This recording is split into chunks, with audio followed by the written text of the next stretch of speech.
Hello students, अब हम सीखेंगे पार्टनरशिप डीड। पार्टनरशिप एग्रीमेंट में बी रिटन और वर्बल या ओरल। पार्टनरशिप एग्रीमेंट जो होता है वो रिटन में भी हो सकता है और वर्बल भी हो सकता है। But when agreement is in written form and it is signed by old partner, this agreement becomes partnership deed। जो एग्रीमेंट होता है अगर वो रिटन फॉर्म में आ जाता है और उस पे सारे पार्टनर एग्री हो जाते हैं तो वही जो एग्रीमेंट होता है वो पार्टनरशिप डीड कहलाता है। अब बात आती है मेन कि हम रिटन फॉर्म में पार्टनरशिप डीड जब रखते हैं तो उसके फ़ायदे बहुत हैं। क्या क्या इसके इम्पोर्टेंस है, क्या क्या इसके फ़ायदे हैं। जैसे अगर मान लो पार्टनर्स में आपस में डिस्प्यूट्स हो जाते हैं किसी भी तरह का, तो पार्टनरशिप डीड जो रिटन में है वहाँ से देखकर उस डिस्प्यूट को सॉल्व किया जा सकता है। अब बात आती है कि rules applicable in the absence of partnership deed. सबसे मेन इम्पोर्टेंट क्वेश्चन है rules applicable in the absence of partnership deed. तो इसका सबसे पहला रूल है profit sharing ratio. If there is no partnership deed, अगर कोई भी एग्रीमेंट नहीं है, कोई भी रिटर्न नहीं है, जहाँ पार्टनरशिप डीड नहीं बनी है, तो profit sharing ratio will be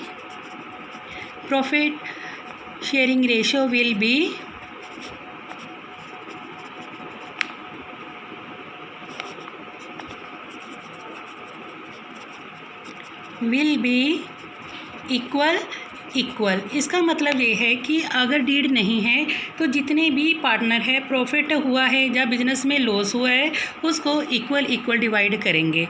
अब इसका जो दूसरा रूल है interest on capital. Interest on capital का मतलब क्या है कि if there is absence of partnership deed, अगर डीड नहीं बनी है, no interest on capital will be charged, will be allowed। इसका मतलब ये है कि अगर मान लो पार्टनर ने जितनी भी कैपिटल लगाई है उसके ऊपर कोई भी इंटरेस्ट उसको नहीं दिया जाएगा। तीसरा पॉइंट जो मेन पॉइंट है इसका, इंटरेस्ट ऑन ड्राइंग। ड्राइंग क्या होती है? ड्राइंग का मीनिंग सभी बच्चों को मेनली पता होता है, फिर भी ड्राइंग का मतलब ये होता है कि अगर कोई पार्टनर बिजनेस में से अपने पर्सनल यूज़ के लिए अमाउंट विदड्रॉ करता है या निकालता है तो उसको हम ड्राइंग कहते हैं। अब बात आती है कि अगर पार्टनर ने ड्राइंग किया है तो उसके ऊपर कितना इंटरेस्ट लगाया जाएगा। तो अगर डीड नहीं है, no interest on drawing will be charged, उससे कोई भी इंटरेस्ट नहीं लिया जाएगा। नेक्स्ट पॉइंट जो है सैलरी टू ए पार्टनर। कोई भी पार्टनर अगर फर्म के लिए वर्क करता है तो उसको अगर कोई डीड नहीं है तो उसको कोई भी एक्स्ट्रा सैलरी नहीं दी जाएगी।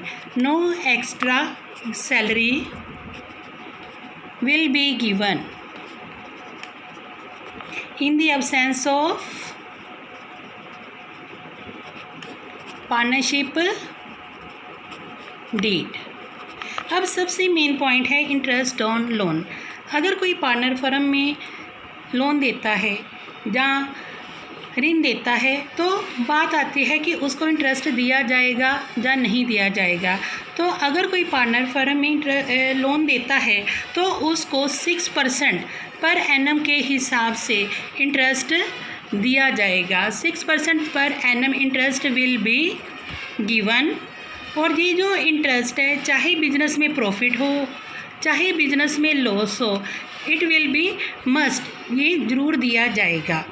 अब नेक्स्ट पॉइंट जो है admission of a new partner. क्या कोई नया पार्टनर बिजनेस में आ सकता है? तो कोई भी no new partner is admitted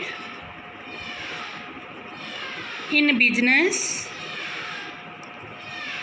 में तब तक कोई नया पार्टनर नहीं आ सकता जब तक सारे पार्टनर जो एग्जिस्टिंग पार्टनर हैं या ओल्ड पार्टनर हैं उसके लिए परमिशन नहीं देते। No new partner is admitted in business without the permission of